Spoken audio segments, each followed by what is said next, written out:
Telangana CM Revanth Reddy Delhi tour agenda ఏంటి? Political సర్కిల్లో ఇప్పుడిదే hot topic. ఓవైపు విపక్షాలు విమర్శిస్తూ ఉంటే మోడీతో మరోసారి భేటీ కానున్నారు. రాష్ట్రానికి సంబంధించి కీలక విషయాలపై చర్చిస్తారు. మోడీతో సమావేశం తర్వాత కాంగ్రెస్ పెద్దలతోనూ సమావేశం కానున్నారు. ఎమ్మెల్యే కోట, ఎమ్మెల్సీ అభ్యర్థులపై చర్చించనున్నారు. తెలంగాణ సీఎం రేవంత్ రెడ్డి మరోసారి ఢిల్లీ పర్యటనకు వెళ్లారు. నిన్న సాయంత్రం ఢిల్లీ వెళ్లిన రేవంత్ రెడ్డి ఇవాళ ఉదయం 10:30 గంటలకు ప్రధాని నరేంద్ర మోడీతో భేటీ అవుతారు. బీసీ రిజర్వేషన్లపై ప్రధానితో చర్చిస్తారు.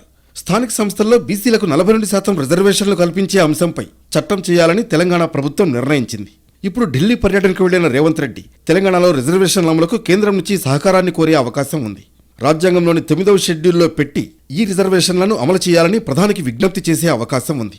రాష్ట్రానికి రావాల్సిన నిధులు, ప్రాజెక్టుల గురించి ప్రధానితో రేవంత్ రెడ్డి చర్చిస్తారు. 2వ విడత మెట్రో రైలు ప్రాజెక్టుకు అనుమతులు, రీజనల్ రింగ్ రోడ్ అంశంపై ప్రధానితో చర్చించనున్నారు. ప్రధానితో భేటీ తర్వాత పలువురు కేంద్ర మంత్రులను కూడా కలిసే అవకాశం ఉందని ఢిల్లీ వర్గాలు చెబుతున్నాయి. ఆ తర్వాత కాంగ్రెస్ పెద్దలతో కూడా రేవంత్ రెడ్డి సమావేశమవుతారు. ముఖ్యంగా మంత్రివర్గ విస్తరణ, రాష్ట్రంలోని తాజా రాజకీయ పరిస్థితులు, పార్టీ వ్యూహాలపై కాంగ్రెస్ నాయకత్వంతో చర్చించనున్నారు. తెలంగాణలో కాంగ్రెస్ బలాన్ని పెంచేందుకు అవసరమైన రాజకీయ వ్యూహాల గురించి కూడా నేతలతో చర్చలు జరిగే అవకాశం ఉంది. తెలంగాణలో 5 ఎమ్మెల్యే కోట, ఎమ్మెల్సీ సీట్లకు వచ్చే నెలలో ఎన్నికలు జరగబోతున్నాయి. వీటికి ఎన్నికల షెడ్యూల్ కూడా విడుదలైంది. అందులో కాంగ్రెస్కు 4 సీట్లు దక్కే అవకాశం ఉంది. కాంగ్రెస్లో భారీగా ఆశావహులు ఉన్నారు.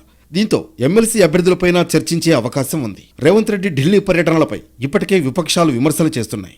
ఇలాంటి పరిస్థితుల్లో మరోసారి హస్తిన పర్యటన హాట్ టాపిక్ గా మారింది.